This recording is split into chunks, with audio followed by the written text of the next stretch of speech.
When I was a kid, my family spent some time living abroad. For a few years, I grew up in Indonesia. My mom couldn't afford to send me to the same schools where most American children studied, but she believed my education was important. She wanted me to keep pace with an American-style education, so she made a commitment to teach me extra lessons herself every single weekday. Because she worked during the day, the only time she could manage was before sunrise, 4:30 in the morning. Whenever I complained, she'd give me that firm look and say, "This isn't easy for me either, Buster." That experience taught me discipline. I know many of you are still adjusting to school routines, but I'm here today because there's something very important I need to share with you. My father left when I was just 2 years old.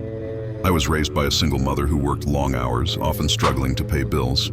There were times we couldn't have the things other kids had. I missed having a father around. Sometimes I felt alone. Sometimes I felt like I didn't belong. And because of that, I wasn't always focused in school. I made mistakes. I did things I regret. I got in trouble more often than I should have. My life could have easily gone in the wrong direction. But I was fortunate. I got second chances. I worked hard, eventually went to college, then law school, and finally pursued my dreams. My wife, Michelle, the First Lady, has her own story. Her parents never went to college.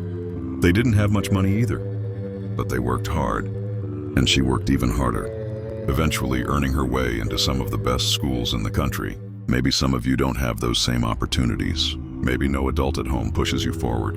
Maybe someone in your family lost their job and money is tight. Maybe your neighborhood doesn't feel safe.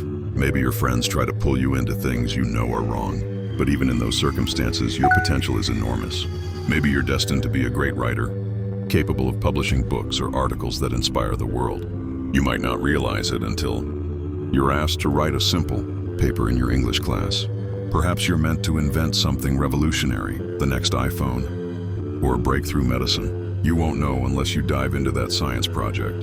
Maybe you're meant to lead, become a mayor, a senator, or even a Supreme Court justice. But you'll only find out if you join debate club or student government. No matter what future you dream of, one thing is guaranteed: you'll need education to get there. Whether you want to be a doctor, a teacher, a nurse, an architect, a lawyer, or serve in the military, you'll need knowledge. You can't drop out of school and just stumble into success. You have to work for it, study for it, train for it. And your education isn't just about your own life. What you do with your education will shape the future of this entire nation. The strength of America depends on you. The lessons you learn today, math, science, history, literature, they aren't random. You'll need science and math to cure diseases like cancer and to create clean energy.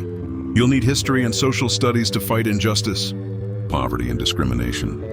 You'll need creativity from all your classes to build businesses, create jobs, and grow our economy. If you give up on school, you're not just giving up on yourself, you're giving up on your country. And that's not acceptable. I know many of you face challenges. I know focusing in class isn't always easy. Maybe things at home are tough. Maybe money is scarce. Maybe you feel invisible. But none of those things excuse neglecting your homework, showing disrespect, skipping class, or dropping out. Where you are now does not define where you'll end up. No one has written your story for you. In America, you write your own story. You create your own future. Young people like you are doing it every day. And that's why I challenge each of you. Set real goals for yourself. Then work every single day to reach them. Your goals don't have to be huge. They can be simple. Finish your homework, read a book daily, focus in class, maybe join a club, volunteer, or help others in your community. Maybe stand up for kids being bullied. Because everyone deserves a safe place to learn. Maybe you decide to take better care of yourself so your mind stays sharp. Whatever it is, commit to it. Stick with it. Don't believe the lie that success comes overnight or only through fame, sports, or television. Sure, a few people get lucky. But the truth is, real success requires effort. You won't love every subject. You won't connect with every teacher. You'll fail sometimes, that's normal. Look at J.K. Rowling. She was rejected 12 times before anyone agreed to publish Harry Potter. Today, millions of readers know her name. Look at Michael Jordan, cut from his high school basketball team. He missed thousands of shots, lost hundreds of games, but he kept going.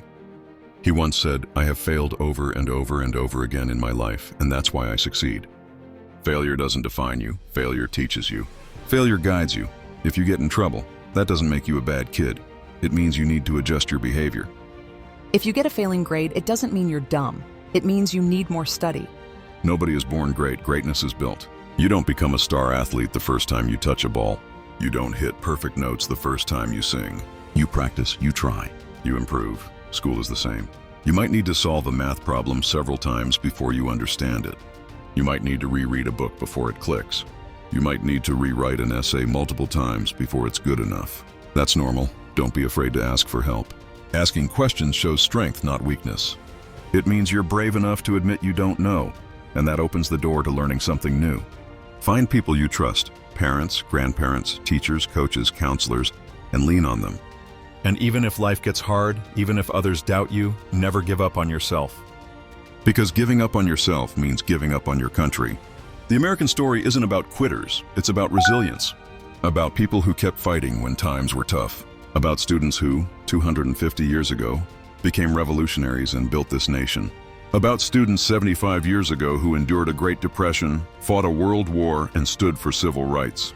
About students 20 years ago who built Google, Facebook, and Twitter, changing the way we connect with each other. So my question is, what will your story be? What problems will you solve? What inventions will you create? What contribution will you make? Your teachers, your families, and I are working hard to give you the tools, the classrooms, and the opportunities you need. But you must do your part too. This year, I expect every single one of you to take your education seriously. I expect effort, I expect commitment. I expect you to give your very best.